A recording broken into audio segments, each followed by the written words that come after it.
नमस्कार। देशकाल प्लस में आपका स्वागत है। मैं हूं मुकेश कुमार। दोस्तों, बड़ी उम्मीदें रही होंगी डोनाल्ड ट्रंप को अलास्का में जो बातचीत वो करने जा रहे थे व्लादिमीर पुतिन से, कि यूक्रेन के मामले में कोई ना कोई एक ऐसी उपलब्धि हासिल कर लेंगे जिससे उनका रुतबा बुलंद हो जाएगा और लोग उनकी वाहवाही करेंगे और जो नोबेल पुरस्कार की उनकी तमन्ना है वो भी परवान चढ़ने लगेगी। लेकिन रूस के राष्ट्रपति पुतिन ट्रंप से कहीं ज़्यादा चालाक हैं, समझदार हैं, अमेरिका को बखूबी समझते हैं, अमेरिकी नीतियों रणनीतियों को बड़े अच्छे से समझते हैं और वो किसी तरह के ट्रंप के न दबाव में आए न धमकियों में आए। ट्रंप लगातार धमकियां दे रहे थे कि अगर वार्ताओं में कुछ नहीं हुआ, कोई प्रगति नहीं हुई, कोई उपलब्धि नहीं हुई, तो वो रूस पर बहुत ही कड़े सैंक्शन लगाएंगे, बड़े कड़े प्रतिबंध लगाएंगे। लेकिन ऐसा कुछ नहीं कर पाए। बल्कि आप अगर इसको रूस और पुतिन के नज़रिए से देखें तो अलास्का की ये जो समझौता वार्ताएं थीं, ये उनके लिए एक बहुत बहुत बड़ी उपलब्धि थी। न केवल इसलिए कि उन्होंने ट्रंप के किसी दबाव के सामने झुकने से इनकार कर दिया, बल्कि वो सब हासिल कर लिया जिससे उसे 5-6 साल से महरूम किया जा रहा था। आपको पता ही है कि रूसी राष्ट्रपति रूस को एक तो पूरे पश्चिमी जगत ने बहिष्कार कर रखा था और पुतिन के खिलाफ इंटरनेशनल कोर्ट ऑफ जस्टिस ने बाकायदा वारंट इशू कर रखा है और उनकी गिरफ्तारी भी हो सकती है अगर वो दूसरे देशों में जाते। और ये मीटिंग भी इसीलिए अलास्का में रखी गई ताकि वो खतरा न रहे। तमाम तरह के सैंक्शन भी लगाए गए रूस के खिलाफ, लेकिन रूस खड़ा रहा, लड़ता रहा और आज भी लड़ रहा है और आज भी तनकर खड़ा है। तो ये पुतिन की एक जीत इसलिए हुई कि एक तो ये हुई कि वो किसी दबाव में नहीं आए, किसी तरह का उन्होंने ऐसा समझौता नहीं किया जिससे ये लगे कि वो पीछे हट रहे हैं, बल्कि उल्टे डोनाल्ड ट्रंप ऐसा लगा कि समझौता करते हुए दिख रहे हैं। उन्हें उम्मीद कहीं ज़्यादा की थी, लेकिन उन्हें हाथ कुछ भी नहीं आया। वो युद्ध विराम की उम्मीद लेकर गए थे अलास्का, लेकिन वैसा होने नहीं दिया। पुतिन ने ऐसी शर्तें रख दी जिनमें से ज़्यादातर तो मानने को मजबूर हो गए ट्रंप, लेकिन शायद एक दो ऐसी बातें थी जिनकी वजह से वो बात आगे नहीं बढ़ पाई। तो पुतिन का ये जो रवैया था, और आप देखिए कि किस तरह से पुतिन का स्वागत किया वहाँ पर डोनाल्ड ट्रंप ने। पूरी व्यवस्थाएं देखिए, रेड कारपेट पर आकर डोनाल्ड ट्रंप ने पुतिन को रिसीव किया। ये एक बड़ी बात है कि जिस व्यक्ति को और जिस देश को आप जिसका बहिष्कार कर रहे हो, जिसके खिलाफ प्रतिबंध लगा रहे हो, जिसको रात दिन धमका रहे हो, उसके स्वागत के लिए आपको वहाँ रेड कारपेट बिछाना पड़ा और वहाँ पर आप आए। और यही नहीं, ऊपर से B-2 बम वर्षक विमानों की सलामी भी दी गई।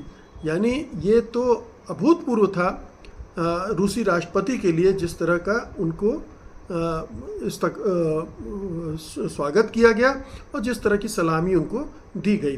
तो रूसी राष्ट्रपति पुतिन ने इस पूरी इवेंट का अपने पक्ष में जमकर इस्तेमाल कर लिया। उन्होंने कोई कंसेशन नहीं दिया, उन्होंने कोई समझौता नहीं किया और जाते जाते उन्होंने एक बात और कह दी।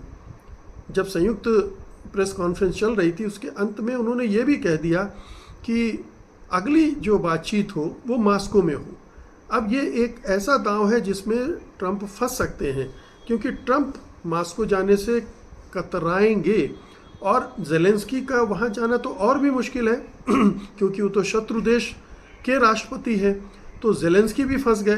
तो अब ये देखना है कि अगर अगली वार्ताएं मॉस्को में होती है तो ट्रंप जाते, मतलब अगर तय हो, ट्रंप इसके लिए तैयार होते हैं कि नहीं कि मॉस्को में बातचीत अगले राउंड की हो और वो वहाँ जाएं। और अगर ये होता है तो यूरोपियन यूनियन को छोड़ दीजिए, यूक्रेन को छोड़ दीजिए, ये जो अमेरिका और रूस के बीच में जो मेल जोल शुरू हो गया है, उनकी नज़दीकियाँ बढ़ रही हैं, उनके बीच बातचीत चल रही है और ये बातचीत का दायरा फिर और भी बढ़ सकता है, जिसमें अमेरिका और रूस के बीच में दूसरे कारोबारी रिश्ते शुरू करने की बात भी हो सकती है।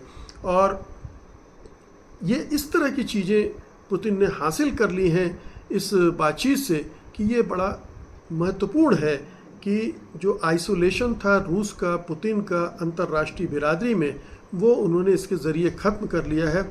और ध्यान रखिए कि वो दुनिया के जो महाशक्ति है, उसके जो टॉप लीडर हैं, उनसे सीधे मिल रहे हैं। वो किसी और से बातचीत नहीं कर रहे हैं। वो ज़ेलेंस्की के साथ समझौता या शांति वार्ताएं नहीं कर रहे हैं, वो ट्रंप के साथ कर रहे हैं। दो बड़े हेड ऑफ स्टेट्स मिल रहे हैं और उसमें ज़ेलेंस्की कहीं नहीं है। उसमें यूरोपियन यूनियन को भी दरकिनार कर दिया गया है। तो ये पुतिन के लिहाज से ये अलास्का की जो शांति वार्ताएं थी वो उनकी एक बड़ी जीत है।